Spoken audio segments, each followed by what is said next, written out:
Buenas noches. Damos gracias a nuestro buen Dios por el tiempo que nos permite poder reunirnos.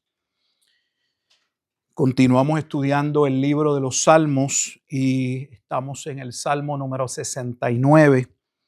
Esta sería la tercera parte en este Salmo número 69, ya que tiene un sinnúmero de referencias al mismo en el Nuevo Testamento y nos ayudan a entender quiénes son esos enemigos de Dios, quién es el que lleva a cabo la obra que trae salvación al mundo, que obviamente es Cristo. Esto es un salmo cristológico. Así que vamos a ver el contenido de lo que habíamos mencionado, era la tercera parte, que va desde los versículos 22 hasta el versículo 36, pero no sin antes orar. Vamos a orar.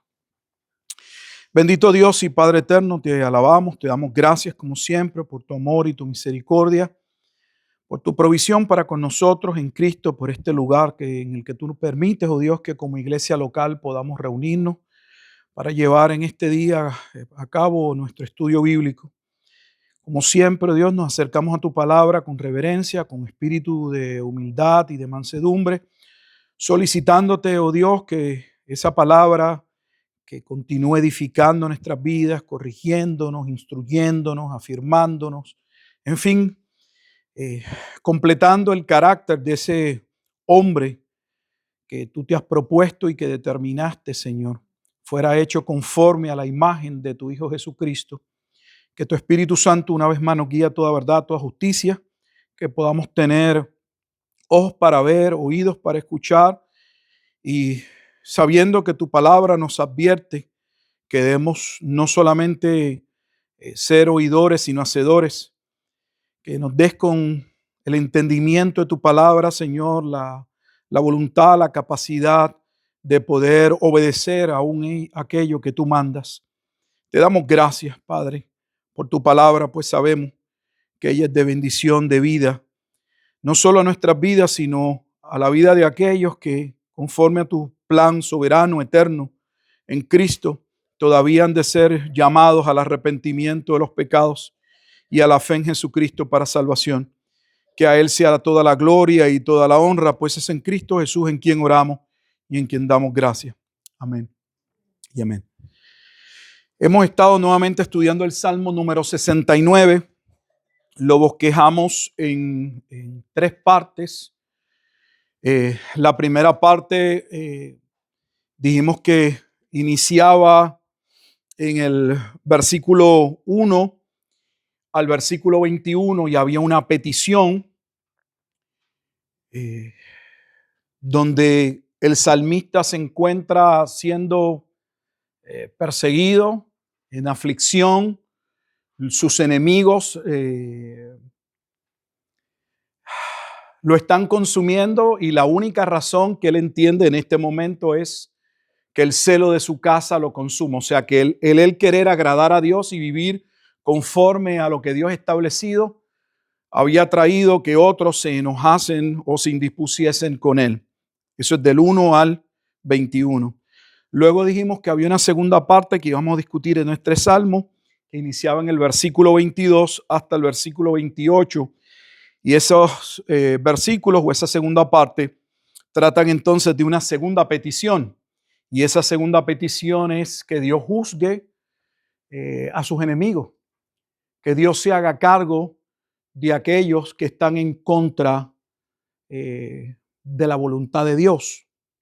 Y finalmente el Salmo finaliza con una tercera parte, una tercera división del versículo 29 hasta el versículo 36, donde entonces hay una exaltación, una alabanza a Dios, porque Él salva a aquellos que se someten, que buscan a Dios. El jueves pasado estuvimos en la segunda parte. Hoy vamos a pasar a la tercera y vamos a leerla. Bueno, discúlpenme, fue nuestro segundo estudio, pero fue nuestro segundo estudio y no llegamos a la tercera parte. Solo estuvimos nuestro segundo estudio dentro de la primera parte. Este es nuestro tercer estudio y iríamos dentro de ese bosquejo que le di a lo que sería la segunda parte, el versículo 28 en adelante. Eso es lo que creo que lo podemos cubrir muy probablemente las dos partes. Así que vamos a leerlo. Inicia en el versículo 22. Y aquí hay una petición. Y dice así: sea su convite delante de ellos por lazo, y lo que es para bien por tropiezo. Sean oscurecidos sus ojos para que no vean, y haz temblar continuamente sus lomos. Derrama sobre ellos tu ira, y el furor de tu enojo los alcance. Sea su palacio asolado, en sus tiendas no haya morador. Porque persiguieron al que tú heriste, y cuentan del dolor de los que tú llagaste. Pon maldad sobre su maldad y no entren en tu justicia. Sean raídos del libro de los vivientes y no sean escritos entre los justos.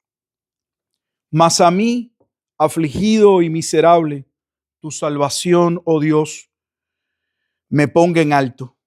Alabaré yo el nombre de Dios con cántico, lo exaltaré con alabanza. Y agradará a Jehová más que sacrificio de buey o becerro que tiene cuernos y pezuñas. Lo verán los oprimidos y se gozarán. Buscad a Dios y vivirá vuestro corazón, porque Jehová oye a los menesterosos y no menosprecia a sus prisioneros. Alábenle los cielos y la tierra, los mares y todo lo que se mueve en ellos. Porque Dios salvará a Sión y reedificará las ciudades de Judá, y habitarán allí y la poseerán, y la descendencia de sus siervos la heredará, y los que aman su nombre habitarán en ella. Así que vamos entonces a iniciar nuestro estudio de lo que sería nuestro tercer estudio, pero en la segunda parte, la segunda división que dijimos que comprendía desde los versículos 22 hasta el versículo 28. Y aquí está esa petición donde el salmista pide que sus enemigos sean juzgados por Dios. En la primera parte ya el salmista nos ha dicho que no entiende la razón por qué se han multiplicado sus enemigos, al punto que habíamos visto que en el versículo 4 de esa primera parte dice: se han aumentado más que los cabellos de mi cabeza los que me aborrecen sin causa. Imagínense, dice que tiene más enemigos que los pelos de su cabeza, es lo que está diciendo. ¿Y cuál es la razón que da? La razón que da está en el versículo 9. Porque me consumió el celo de tu casa, y los denuestos de los que te vituperaban cayeron sobre mí. En esa primera división dentro del Salmo 69 hay tres referencias, hay más versículos, pero al menos tres referencias al Nuevo Testamento, acontecimientos que son importantes para poder entender lo que vamos a ver hoy. La primera referencia la vimos en el versículo 5 y 4, debo decir, perdón, y va directamente al Evangelio de Juan, al capítulo 15. Y es el momento en que Jesús le dice a sus discípulos una vez más que debían esperar que si a él lo iban a aborrecer, a ellos también los iban a ¿qué? Aborrecer. La razón del aborrecimiento, Juan capítulo 2. Es dentro del Evangelio de Juan. Juan inicia diciendo que Jesús se acerca en la primera Pascua en su ministerio al templo y encuentra a los mercaderes en el templo. Y sus discípulos, al él limpiar y aseverarse en contra de lo que hacían en el templo, que obviamente no estaba constituido lo que ellos estaban haciendo en la ley, dice que los discípulos se acordaron del Salmo 69. O sea, al ver a Jesús expresarse sobre aquella situación, recordaron el Salmo 69, o sea, este momento en el que el salmista hablaba que el celo de tu casa me consume, y eso es Juan capítulo 2, versículo 17. Ese aborrecimiento por causa de querer agradar a Dios lo lleva a la muerte. Y en esa primera parte, el versículo 21, también tiene otra referencia al Nuevo Testamento, donde está el Evangelio de Juan, capítulo 19, y también se menciona en Mateo 27 y en Marcos 15, el momento de esa expresión de la hora novena en la cruz, donde Jesús va a decir, tengo sed, y le van a traer una esponja con hiel. Me pusieron además hiel por comida y en mi sed me dieron a beber vinagre. Ese es el versículo 21 del Salmo número 69, que corresponde a Juan 19, a Mateo 27 y a Marcos 15. Así que viendo que lo aborrecen porque él vive una vida o está corrigiendo al pueblo y llevando al pueblo, pidiéndole al pueblo que se arrepienta, ese aborrecimiento termina ¿en qué? Con su muerte. Ahora vamos a ver en la segunda parte qué le va a suceder a los que le aborrecieron al punto de llevarlo o de pedir la muerte. Iniciamos en el versículo 22, ya lo hemos leído, pero vamos poco a poco. Aquí está la petición de juicio. Sea su convite delante de ellos por lazo. O sea, que lo mismo que ellos han propuesto, lo que han hecho, sea luego sobre ellos. Y lo que es para bien, por tropiezo. No podían ver en la obra de Cristo, en lo que Cristo iba a hacer el bien. Por lo tanto, Cristo sería tanto piedra de salvación para unos como piedra de tropiezos para otros. Pero ¿quiénes son estos? ¿Quiénes son estos enemigos? Sabemos por el Salmo 69 que esos enemigos no eran extraños.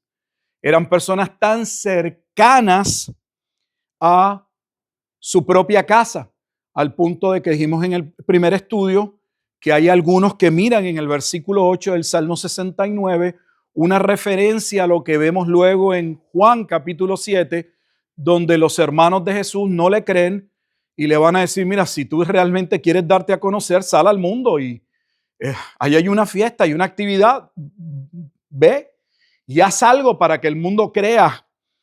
Eso está en Juan capítulo 7, versículos 3 al 5. El Salmo 69 lo dice de esta manera, extraño he sido para mis hermanos. Extraño he sido para mis hermanos y desconocido para los hijos de mi madre. La Biblia dice que ni aún sus hermanos creían en él. Sabemos que posteriormente hay al menos uno de esos hermanos que en primera de carta a los Corintios, capítulo 15, Jesús se les revela resucitado y van a creer. ¿Quiénes son estos enemigos?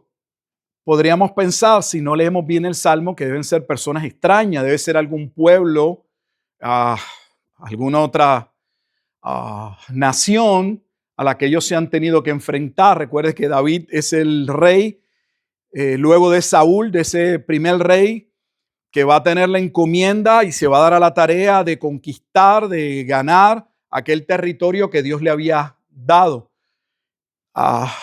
Al punto que derramó tanta sangre que aun cuando quiso levantar una casa, Dios le va a decir, o remodelar el tabernáculo y hacer un templo realmente en concreto, Dios le va a decir, no, has derramado mucha sangre, pero se lo iba a permitir hacer a su hijo Salomón, aunque de antemano le dice que esa casa que ellos querían hacer, que él iba a permitir que le hicieran, no era una casa que lo podía contener porque él era Dios y ningún templo humano podía realmente contenerlo. Además de que en 2 de Samuel capítulo 7 hemos visto que también Dios le va a decir que el templo lo levantaría Jehová, porque el propósito del tabernáculo era ser un tabernáculo de salvación. Por eso era un tabernáculo. Por eso era una tienda, porque aún la confección, aún el tabernáculo indicaba que era algo temporero. Pero ellos no podían ver que aquello era temporero, no podían verlo. No podían ver que todo aquello era sombra de lo que se había de cumplir en la persona de Jesucristo. Y aquí está Jesucristo, quien viene a cumplir la profecía, la palabra de Dios, pero llega y a su propio pueblo y los confronta, los llama al arrepentimiento, porque esa es su casa, el celo de Dios lo consume, pero lo aborrecen. Termina en la cruz en el versículo 21 y sus enemigos van a ser posteriormente juzgados. Y dice el versículo 23, se han oscurecido sus ojos para que no vean y haz temblar continuamente sus lomos. Derrama sobre ellos tu ira y el furor de tu enojo los alcance. Sea su palacio asolado, la desolación. En sus tiendas no haya morador. Destrucción. ¿Qué ciudad va a ser destruida? ¿Quiénes van a ser juzgados? Si usted mira el versículo 23, usted tiene una referencia a Romanos capítulo 11, donde nos dice que el versículo 22 y el versículo 23 del Salmo 69 corresponden a lo que Pablo va a decir en Romanos capítulo 11. Vamos a Romanos capítulo 11 y usted va a ver cómo la Escritura claramente señala quiénes son los enemigos de Dios. En este contexto del Salmo 69, siendo un salmo no solamente cristológico, va a ver que es un salmo que ya hablaba del juicio contra la ciudad de Jerusalén. Romanos capítulo 11.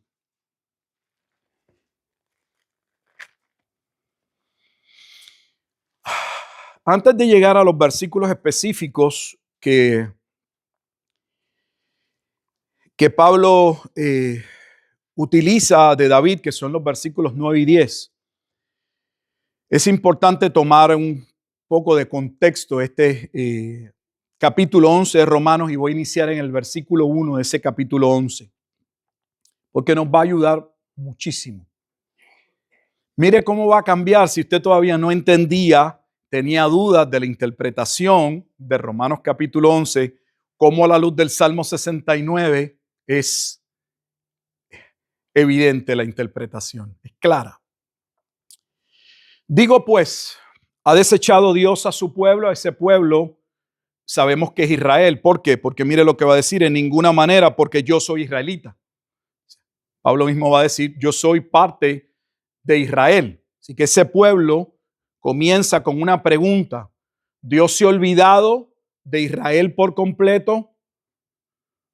¿Por qué esa pregunta? Porque Pablo viene hablando en los capítulos previos, específicamente en el capítulo 9 y 10, diciendo que no todos los que descienden de Israel realmente eran parte del pueblo de Israel. Eso está en el capítulo 9. Y uno dice, pues eso es una locura, porque todo el que sale o todo el que nace en México, pues es mexicano. O si uno nació en Puerto Rico, es puertorriqueño. Si naciste en Cuba, eres cubano. ¿Cómo que no todos los que nacieron o se dicen ser puertorriqueños no son puertorriqueños? Y dice la razón. Está hablando de Israel en el sentido no de ascendencia, de nacionalidad o de sangre. Está usando el término Israel en el contexto real, o sea, ese pueblo que fue separado por Dios para salvación. Y lo que nos está ya diciendo es que ese concepto, ese nombre, ese término Israel, nunca comprendió la totalidad de los hijos de Abraham. Y esa es nuestra interpretación, es la interpretación de muchos y es una interpretación incorrecta. Esa es la interpretación rabínica que todavía sigue al día de hoy. Ellos interpretan, y muchas iglesias, Génesis capítulo 12, versículo 3, como que toda la descendencia de Abraham, entiéndase, pues posteriormente el linaje a través de Jacob, que se le cambia el nombre a Israel, pues todos son parte del pueblo de Dios. Y el Nuevo Testamento nos está diciendo, no, cuando Dios utilizó ese nombre Israel y le cambió el nombre a Abraham por Abraham, padre de multitudes, esa multitud que heredarían salvación, le heredarían no por ser descendientes de Abraham, sino por causa de la simiente. Y la simiente era Cristo. Y los hijos de Abraham que hablaba no eran los hijos de sangre. Romanos 4, este mismo libro, capítulo, Romanos 4, en esta carta, nos dice que los verdaderos hijos de Abraham eran los hijos de ¿qué? De la fe. Los que creerían como Abraham, no por sangre. Eso es lo que dice Romanos capítulo 4, que Abraham sería padre de incircuncisos que creerían y de circuncisos que creerían también. O sea, iba a salvar a gentiles que iban a creer y iba a ser padre de circuncisos, entienda, personas dentro de la nación de Israel, pero que creerían, no todos, los que creerían. O sea, que el elemento común entre los gentiles y los israelitas que serían salvos sería ¿qué? El llamado de Dios a salvación, porque hay un solo camino, hay un solo mediador, no hay dos planes de salvación. En el capítulo 10, Pablo inicia en esta carta a los romanos mostrando el desentendimiento de gran parte del pueblo en su tiempo. El que ellos procuraban ser justificados por medio de la ley, por obras. Pablo inicia el capítulo 10, dice, yo oro por mis hermanos en cuanto a la carne. Tienen celo, pero no tienen celo conforme a ciencia. No entienden, dice Pablo. Procurando ser justificados por medio de la ley, han terminado rechazando la justicia ofrecida o establecida por Dios, y esa justicia establecida por Dios no era la ley. La manera de ser justificados, Romanos 4, es por medio de la fe en Cristo. Habían rechazado a Cristo. Estaban perdidos, pero Él ora, y por eso llegamos al capítulo 11, porque Pablo viene hablando ya al final del capítulo 10, ¿qué ha pasado con el pueblo de Israel? ¿No han escuchado el evangelio? Y dice, no, ellos han escuchado el evangelio, pero fue profetizado en Isaías 53 que ellos no creerían. Dice, también lo profetizó Moisés en el cántico profético, que Dios vendría en ira contra ellos y que los movería a celos, permitiendo que gentiles que no se veían o no se entendían que fueran parte del plan de salvación de Dios, fuesen llamados y por medio del evangelio a la fe, mientras los judíos en su mayoría habían rechazado al Mesías. Y ese es el contexto. Por eso dice, digo pues, ¿ha desechado Dios a su pueblo? Dice no, pero ya sabemos que ese pueblo no es todo, no son todos los de la carne. Dice, en ninguna manera, porque yo también, porque también yo soy israelita de la descendencia de Abraham, de la tribu de Benjamín. No ha desechado Dios a su pueblo, dice, al cual desde antes conoció. O sea, el pueblo que Dios separó, y sabemos que ese plan de salvación también, si no hay que movernos de esta carta, también por Romanos capítulo 8, fue un pueblo que fue predestinado antes de la fundación del mundo. Ya Pablo ha aseverado que los que Dios llamó serían ¿qué? Los que Dios predestinó serían llamados, y los que serían llamados serían justificados, y los que fueron justificados llegarían a la etapa de la glorificación. Así que Pablo vuelve a ese punto y dice, no, Dios no ha anulado su promesa sobre los que Él de antemano conoció o predestinó. Es lo mismo. Y ahora trae un ejemplo de qué era lo que estaba sucediendo. ¿O no sabéis qué dice de Elías la Escritura? ¿Cómo invoca a Dios? Elías es un israelita. Y cómo, mire lo que dice, cómo invoca a Dios contra Israel diciendo, o sea, Elías se va a pronunciar y le va a pedir a Dios que enjuicie al pueblo porque no cree. se pronuncia en contra del pueblo porque adoraban a Baal. Esa lectura, si gusta verlo, está ahí en las referencias primeras de Reyes en el capítulo 19. Señor, a tus profetas han dado muerte y tus altares han derribado, y solo yo he quedado y procuran matarme.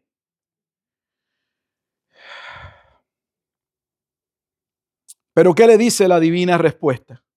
Me he reservado 7,000 hombres. Esos que se ha reservado son los mismos que Dios conoció. O sea que lo que le está diciendo es, Dios tiene un pueblo y como pasó en el tiempo de Elías, así está sucediendo en este tiempo.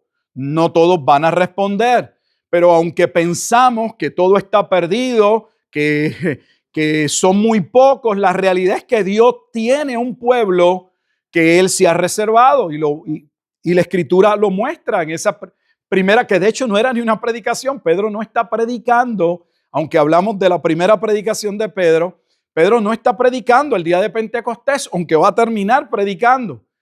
Se está hablando, contestando ante aquella calumnia de que estaban borrachos. Dice, no estamos borrachos.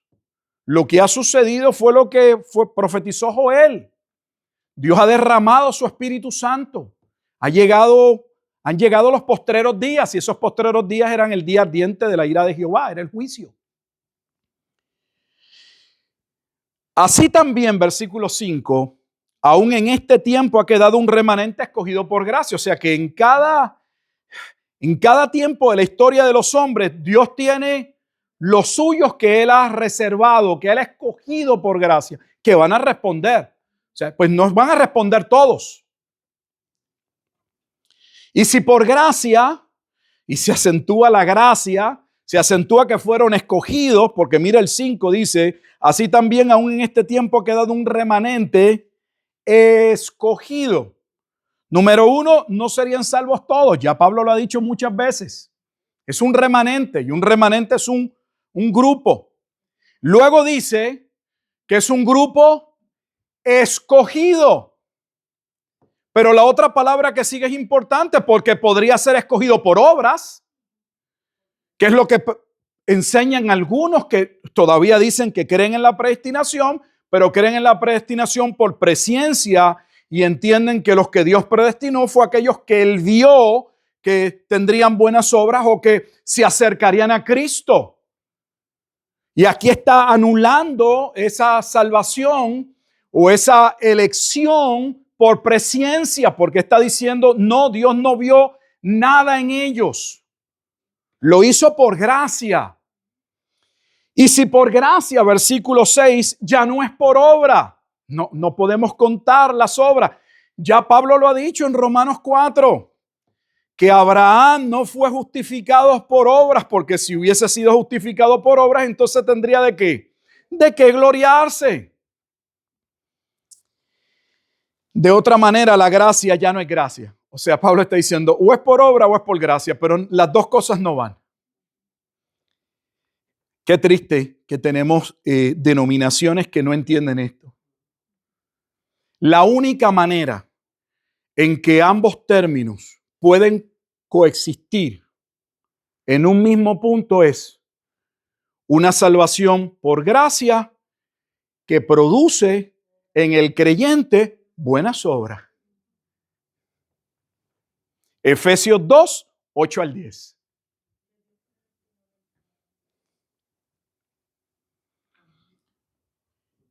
Y si por obras ya no es gracia.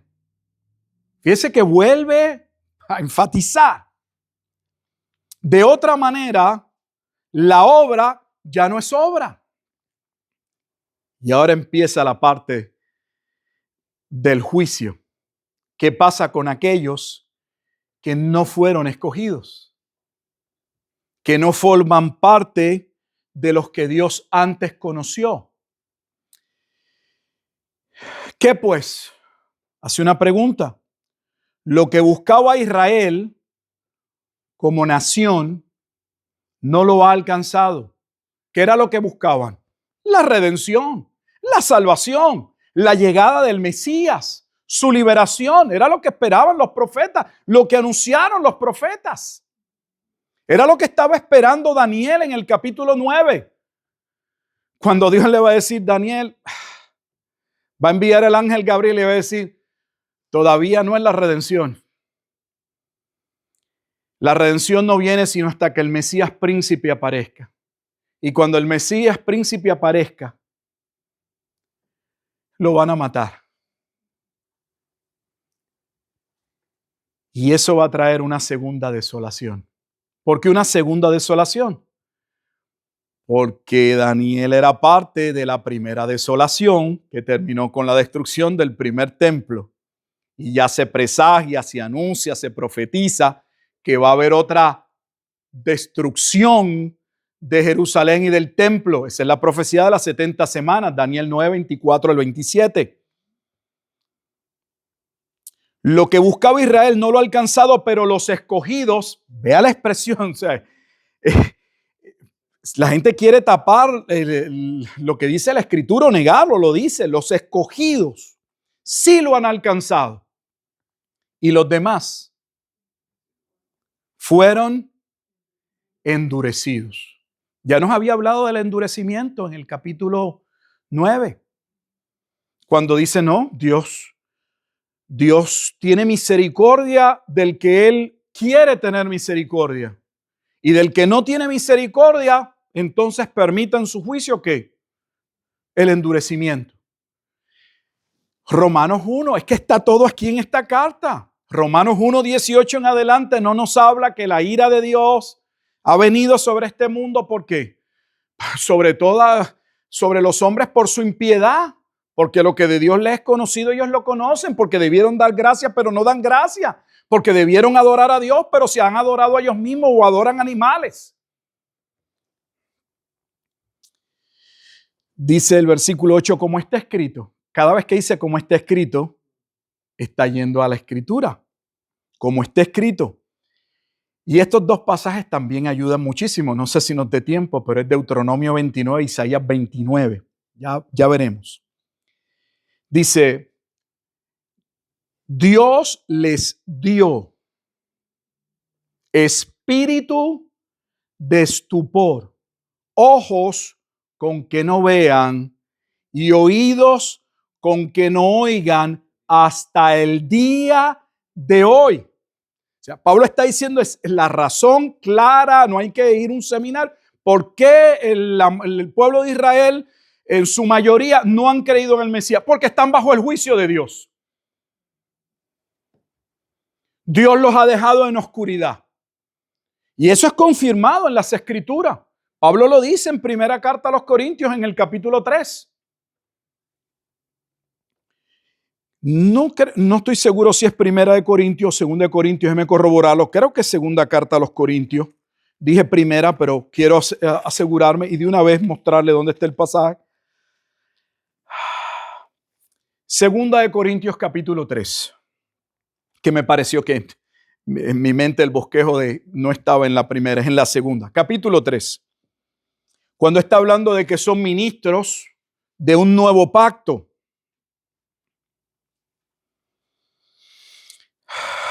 Voy solo al versículo 14, 3:14, segunda de Corintios 3:14, ya que estoy ahí para que puedan verlo. Pero el entendimiento de ellos, está hablando Israel, se embotó. Porque hasta el día de hoy, mire lo que dice, hasta el día de hoy, cuando leen el antiguo pacto, les queda el mismo velo, o sea, tienen un velo, no pueden ver, no descubierto, el cual por Cristo es quitado. O sea que hasta que Cristo no quita el velo, no hay salvación. Es Dios quien quita el velo para que los hombres puedan entender, comprender y puedan arrepentirse y acercarse a Dios. No existe tal cosa como que el hombre en su estado natural puede venir por sí solo a la salvación. Eso no existe en la Escritura. Porque sería decir que el pecado original no tuvo ninguna consecuencia sobre la humanidad. Que cada ser humano nace igual que el primer Adán. y que tiene la capacidad de decidir en su libre albedrío si escoge a Dios o no. Eso no es lo que plantea la Escritura. Esa capacidad o voluntad la tuvo el primer Adán, pero luego del primer Adán, y eso se perdió. La Escritura dice que una vez el primer Adán peca, todos los hombres ya nacen con una tendencia al pecado. Y Pablo dice que se evidencia de manera clara y contundente, empírica, o sea, por observación, por dos razones. En Romanos, todo está aquí, Romanos 5, 2 en adelante. Número 1, todos los hombres pecan. Dice, ¿quieres evidencia de que el pecado nos afectó a todos? Todos los seres humanos pecamos. Si me pudieras conseguir un solo ser humano que agrade a Dios, que no peque, pero no podemos conseguir ese ser humano. Ese único ser humano que vivió sin pecado es Cristo. Y en segundo lugar, dice, todos morimos. Y la muerte es una consecuencia directa del pecado. Si no tuviéramos la carga o la imputación del pecado, nuestra vida sería diferente. Entonces, Dios les dio espíritu de estupor y ojos con que no vean y oídos con que no oigan hasta el día de hoy. Pablo lo recuerda cuando está en la carta a los Corintios,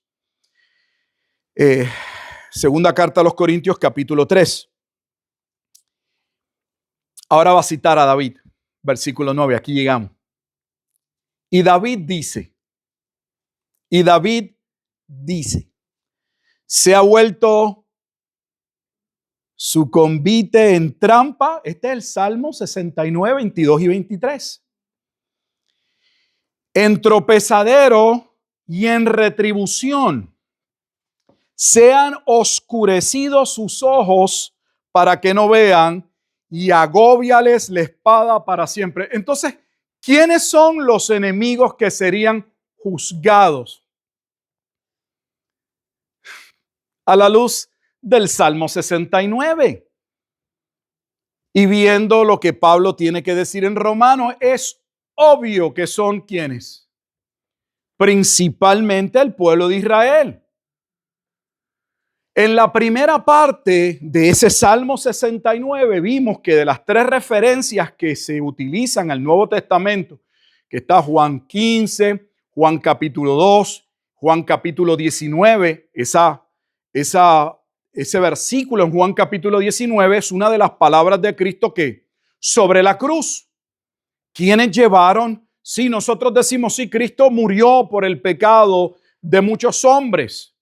No solo el de los judíos que serían salvos, pero quienes le condenaron a muerte en el contexto y pidieron su muerte fueron ¿quiénes? Los judíos. Punto. Entonces el Salmo 69 ya estaba profetizando.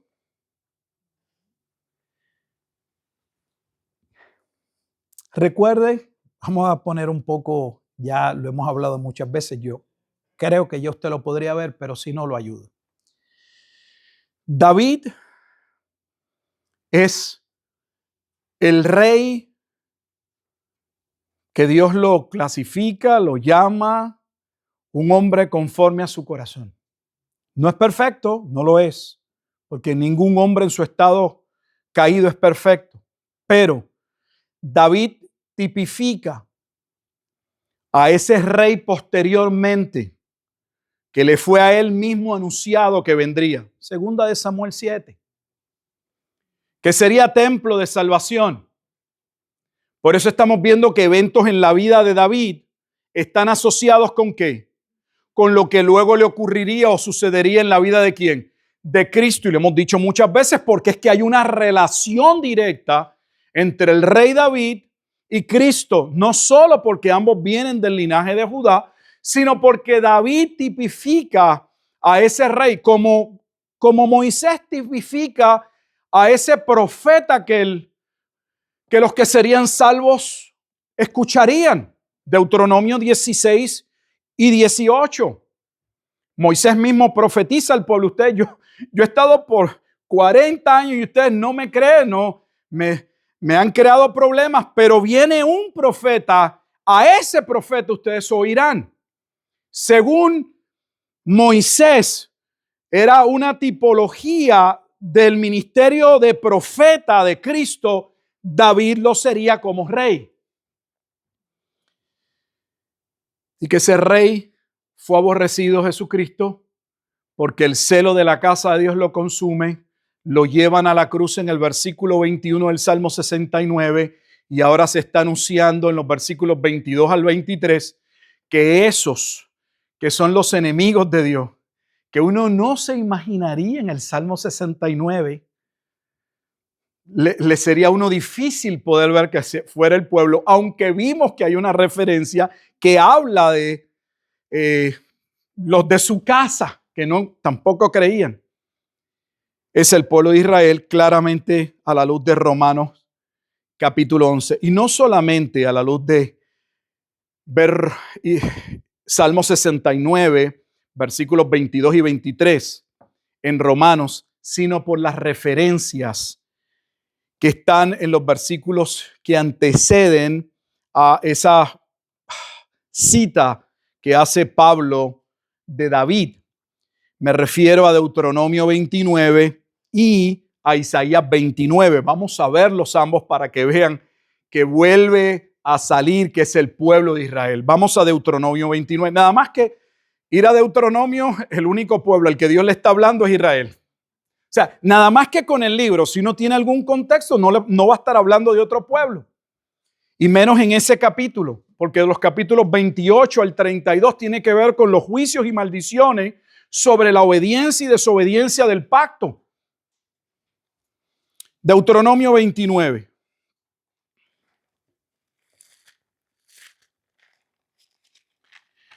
¿A quién Dios va a juzgar? ¿Quiénes son esos enemigos de Dios?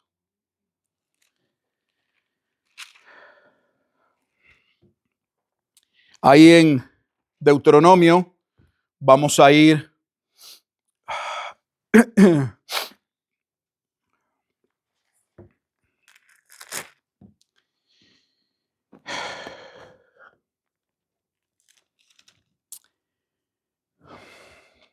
vamos a leer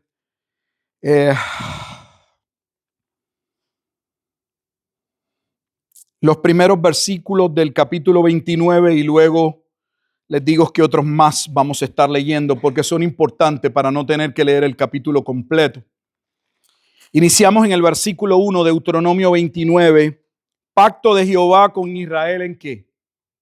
En Moab. Porque aquí les va a recordar que ya Dios había hablado con ellos en Horeb, pero Dios está hablando nuevamente en Moab y ya sabemos por Deuteronomio que le llaman segunda ley, pero no es segunda ley. La razón por la que se está repitiendo básicamente la ley es porque va a entrar un pueblo que no fue el pueblo que salió de Egipto, sino sus hijos o parte de esos hijos que nacieron que en el desierto y necesitaban tener claro qué era lo que Dios exigía y demandaba.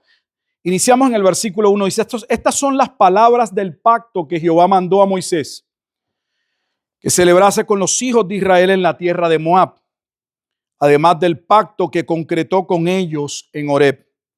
Moisés, pues, llamó a todo Israel y les dijo, vosotros habéis visto todo lo que Jehová ha hecho delante de vuestros ojos en tierra de Egipto a Faraón y a todos sus siervos y a toda su tierra.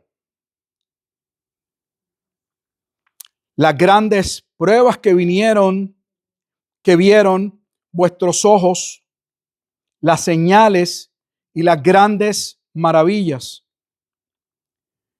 Pero observa el versículo 4. Pero hasta hoy, claro, ese es en el contexto en el que Moisés está hablando, pero es que no había cambiado, que es lo que Pablo dice en 2 de Corintios capítulo 3. Ellos han estado ciegos, sin ver. Han recibido la escritura, pero no han visto el propósito de la ley. No se han arrepentido y vamos a ver por qué. Dice, pero hasta hoy no es nuestro hoy, hasta hoy es en el contexto en el que Moisés se está dirigiendo al pueblo. Jehová, escuche, no os ha dado corazón para entender, ni ojos para ver, ni oídos para oír. Así que, ¿qué se requiere para que haya salvación? Que Dios intervenga. Si Dios no interviene, no hay salvación. Estamos ciegos, estamos sordos, simple y sencillamente.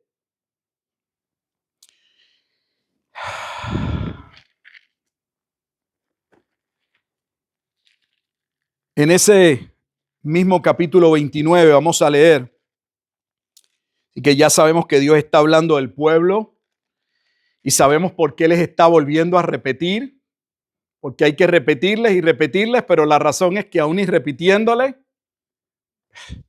van a poder obedecer. Voy a iniciar la lectura para que vean el juicio que vendría por violación de pacto. Está aquí en el capítulo 29 también. Voy a iniciar en el versículo 10, 29:10. Vosotros todos estáis hoy en presencia de Jehová vuestro Dios. Los cabezas de vuestras tribus, vuestros ancianos y vuestros oficiales, todos los varones de Israel, vuestros niños, vuestras mujeres y tus extranjeros que habitan en medio de tu campamento, desde el que corta tu leña hasta el que saca tu agua. O sea, todos estaban allí y la palabra era para todos. No hay división por departamento. Versículo 12. Para que entres en el pacto de Jehová tu Dios y en su juramento que Jehová tu Dios concierta hoy contigo, para confirmarte hoy como su pueblo y para que Él te sea a ti por Dios, de la manera que Él te ha dicho y como lo juró a tus padres Abraham, Isaac y Jacob. Y no solamente con vosotros hago yo este pacto y este juramento, sino con los que están aquí presentes hoy con nosotros delante de Jehová nuestro Dios. Y escuche lo que va a decir. Y con los que no están aquí hoy con nosotros, porque habría otros que también serían parte del pacto. Porque vosotros sabéis cómo habitamos en la tierra de Egipto, cómo hemos pasado por medio de las naciones por las cuales habéis pasado, y habéis visto sus abominaciones y sus ídolos de madera y piedra, de plata y oro, que tienen consigo. No sea que haya entre vosotros varón o mujer o familia o tribu, cuyo corazón se aparte hoy de Jehová nuestro Dios, para ir a servir a los dioses de esas naciones. No sea que haya en medio de vosotros raíz que produzca hiel y ajenjo. Y suceda, véalo en el futuro, ahora va el futuro, la violación del pacto que traería. Y suceda que al oír las palabras de este mandamiento, las maldiciones, disculpen. Y suceda que al oír las palabras de esta maldición, él se bendiga en su corazón, diciendo: tendré paz, aunque ande en la dureza de mi corazón, a fin de que con la embriaguez quite la sed. No querrá Jehová perdonarlo, sino que entonces humeará la ira de Jehová y su celo sobre el tal hombre, y se asentará sobre él toda maldición escrita en este libro, y Jehová borrará su nombre de debajo del cielo, y lo apartará Jehová de todas las tribus de Israel para mal, conforme a todas las maldiciones del pacto escrito en este libro de la ley. Así que Ya Moisés les había advertido que de ellos no atender al pacto de Jehová, que ya en este libro les dice que para poder cumplir tienen que ser circuncisos de corazón, y por no ser circuncisos de corazón es que tienen ojos y no ven, oídos y no escuchan, y serían entonces enjuiciados. ¿Quiénes? La razón por la que fuimos a Deuteronomio 29 es que ¿quiénes son los enemigos que serían enjuiciados? Una vez más, vamos a otra referencia, Deuteronomio 29, y es el pueblo nada menos que de Israel. Pero esa no es la única referencia a la que Pablo hace mención o cita en Romanos capítulo 11. También está Isaías 29 y con esta vamos a terminar. Isaías capítulo 29.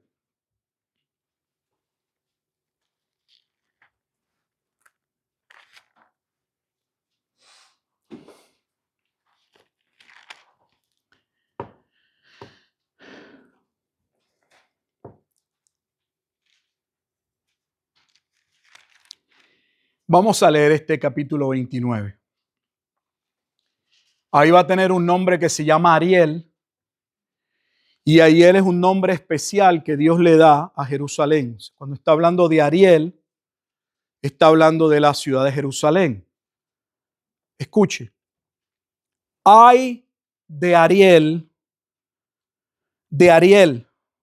ciudad donde habitó David. Ya se lo está diciendo. Jerusalén. Añadid un año a otro, las fiestas sigan su curso. Mas yo pondré a Ariel en apretura y será desconsolada y triste. Y será a mí como Ariel, porque acamparé contra ti alrededor y te sitiaré con campamentos y levantaré contra ti baluartes. O sea, la ciudad va a ser atacada. Entonces serás humillada. Hablarás desde la tierra y tu habla saldrá del polvo y será tu voz de la tierra como la de un fantasma y tu habla susurrará desde el polvo.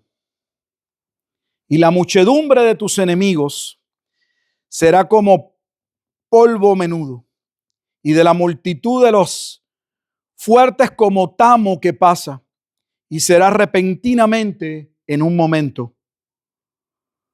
Por Jehová de los ejércitos, ahora dice, escuche, ¿quién? Dios va a usar siempre un pueblo, pero ¿quién está llevando a cabo el juicio? Por Jehová de los ejércitos serás visitada con truenos. Escucha el lenguaje profético. Con terremotos. Lo que luego vemos en Apocalipsis. Yo no sé cuál es el problema en entender el libro de Apocalipsis.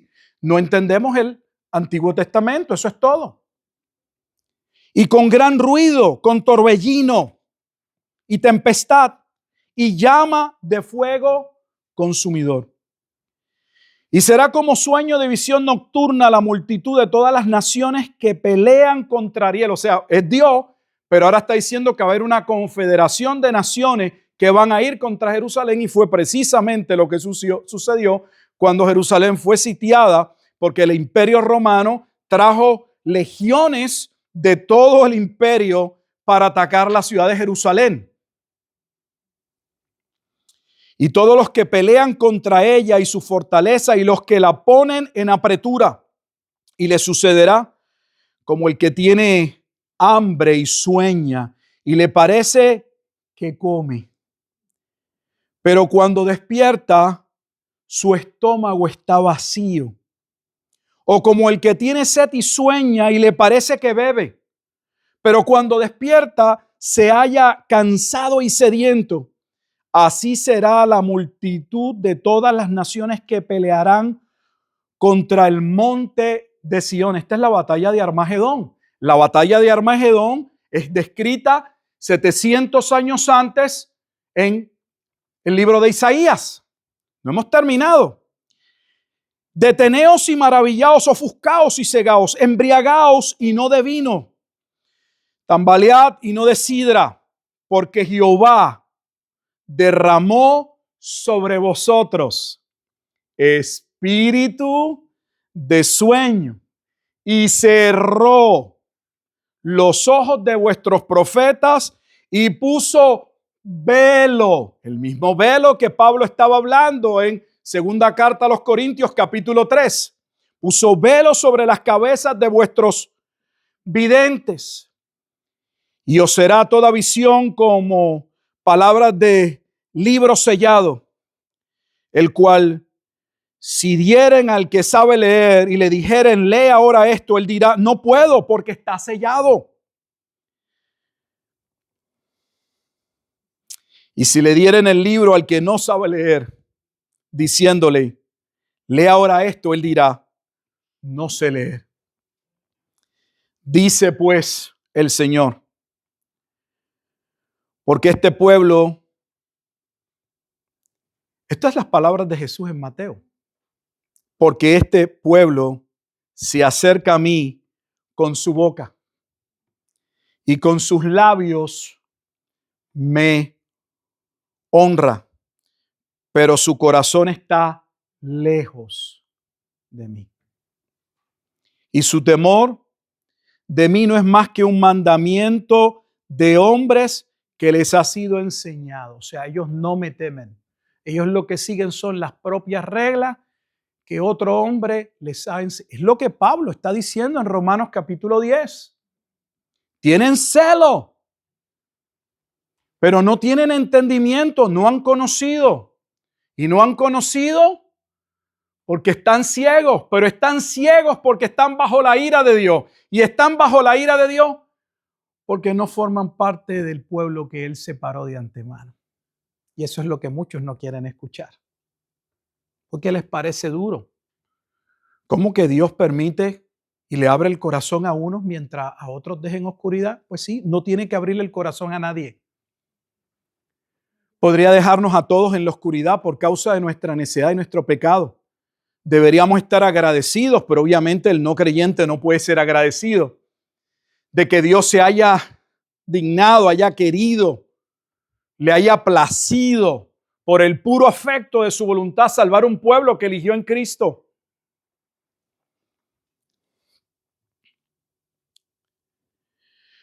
Sin embargo, Dios haría una obra gloriosa. Mire lo que dice el versículo 14.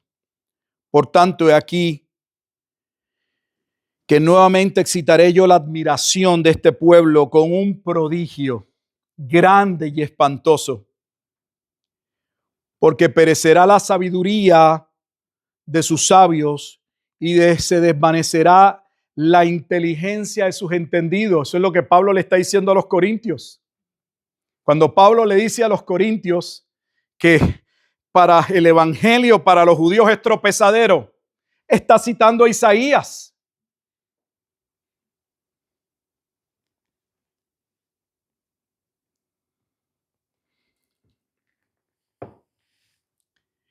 Hay de los que se esconden de Jehová encubriendo el consejo, y sus obras están en tinieblas y dicen, ¿quién nos ve y quién nos conoce?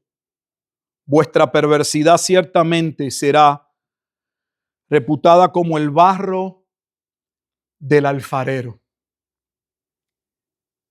Este no es el cuadro del alfarero de Pablo en el capítulo 9 de Romanos. Escuche. ¿Acaso la obra dirá de su hacedor, no me hizo? ¿Dirá la vasija de aquel que la ha formado, no entendió? Entonces, tanto la referencia en Deuteronomio 29 como la cita en Isaías capítulo 29 claramente establecen que los enemigos de Dios que serían juzgados por violación del pacto, por su desprecio al Mesías, al rey anunciado, era el pueblo de Israel. Entonces queda claro en el Salmo 69 no solo el aspecto cristológico de ¿Quién está siendo oprimido y no entiende por qué? Porque es sin causa. Y ese aborrecimiento lo lleva a la muerte, pero esa muerte va a traer el juicio sobre sus enemigos. Se puede ver claro para terminar en el versículo 26. Regresamos al Salmo 69, 26. Y lo dejamos aquí por hoy. Creo que hay otra parte más. Porque persiguieron al que tú heriste. ¿Y a quién fue herido en el Salmo 69? Conforme al versículo 21, que habla de Cristo en la cruz. Déjeme repetírselo. Luego de Pablo, y nos quedan otras citas, ya veremos qué relación hay en el versículo 24 con Judas y con el pueblo de Israel, porque el versículo 24, 25 están ligados a las expresiones de Pedro, donde hay que buscar a alguien que sustituya a Judas. Nos queda todavía algo por recorrer, nos queda algo. Pero en el 26 dice, luego de hablar de la destrucción del juicio, dice que la razón del juicio es porque persiguieron al que tú heriste. ¿Y a quién en el Salmo? ¿Quién en el Salmo está siendo herido de muerte? Según el Salmo 69, versículo 21, es Cristo. Y nos da la razón de por qué Él está siendo herido. Porque cayó sobre Él o Él tomó sobre sí mismo, ¿qué? El versículo 9 lo dice. No solo habla del celo de la casa, sino que dice, y los denuestos de los que te vituperaban cayeron sobre mí, porque Él tomó sobre sí nuestra aflicción, nuestra maldición.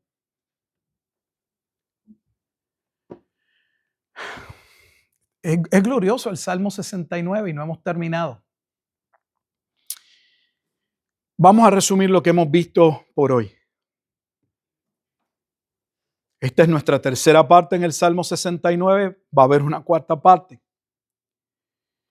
Es un salmo donde Cristo está presente, siendo aborrecido por causa de que Él viene a hacer la voluntad del Padre, pero el pueblo que dice conocer al Padre lo aborrece porque no viven ellos de acuerdo a la voluntad del Padre.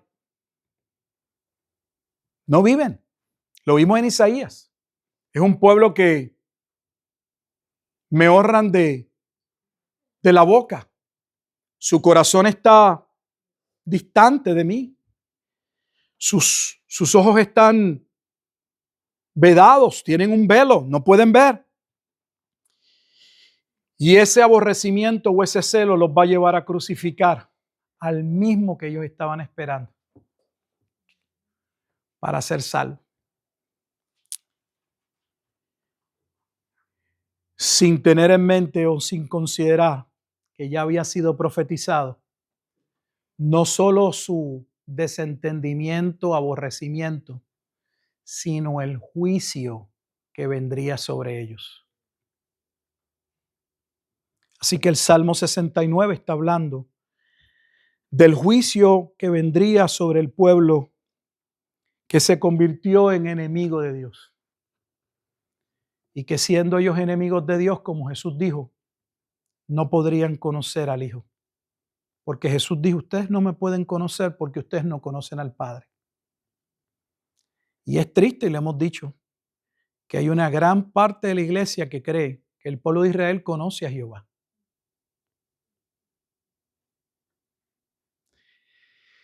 Creyendo que la diferencia entre el pueblo del antiguo pacto y la iglesia de hoy es simple y sencillamente pues que ellos no cabe en su mente.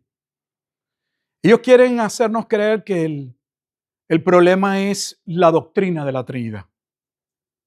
Eso es lo que cree la mayoría sin saberlo. Que el pueblo hebreo cree en Dios, Creen la ley. Creen que esa es la palabra de Dios. Solo que en su mente solo cabe o existe un solo Dios. Hablar de Dios Espíritu Santo, hablar de Dios Hijo, hablar de una esencia en tres personas, a ellos les parece una idea descabellada. Y esa es la diferencia. No, esa no es la diferencia. Jesús le dijo, el problema es que ustedes no conocen al Padre. Porque si conocieran al Padre, el Padre los traería al Hijo. Como les digo, ustedes dicen que ustedes siguen a Moisés. No, ustedes no siguen a Moisés. Porque de mí habló Moisés. Estaban perdidos. Nunca fueron salvos. Y hoy tenemos una iglesia que cree que el pueblo de Israel es salvo. Y que lo que está sucediendo y todas las masacres y las muertes que hay hoy, guerra, es porque Dios está protegiendo a su pueblo. Dios no está protegiendo a ningún pueblo.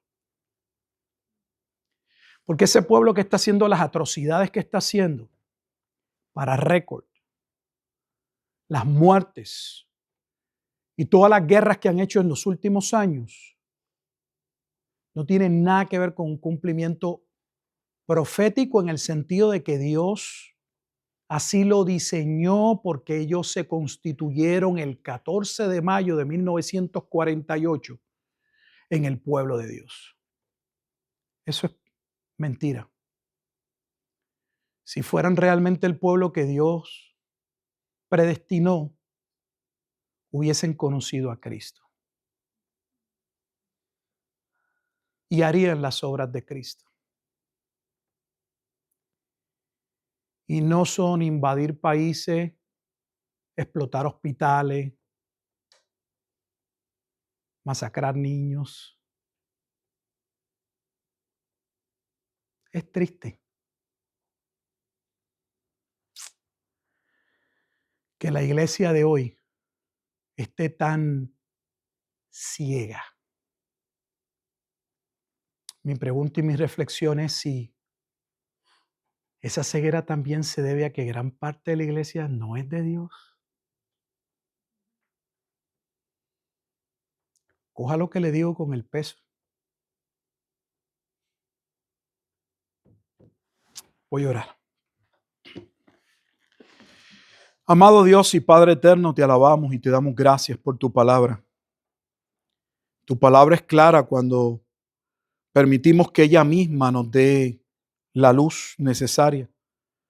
Cuando leemos los pasajes y permitimos que ellos clarifiquen, nos den el significado, arrojen luz sobre aquello que al momento para nosotros es oscuro.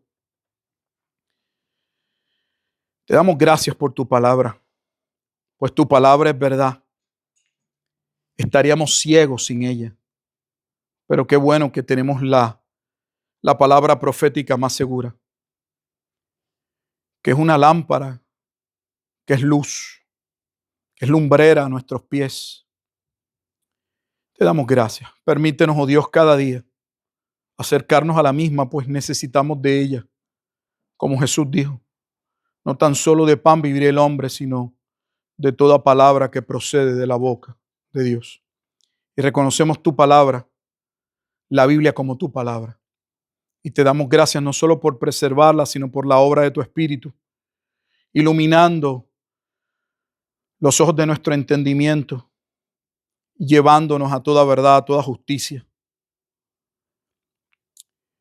Señor, que la claridad, que tu verdad sea luz no solo en nuestra alma, en nuestra mente, sino que nos lleve a dar pasos firmes y a permanecer firmes en Cristo, a obedecer lo que tú has establecido, a ser diligentes en aquello que tú ordenas, que tú llamas, pues sabemos que no solo es tu voluntad, sino que esa voluntad es para bien de ese pueblo que tú, oh Dios, predestinaste. Que a Cristo sea toda la gloria y toda la honra, pues es en ese bendito nombre en el cual nos acercamos a ti en oración y damos gracias. Amén. Amén.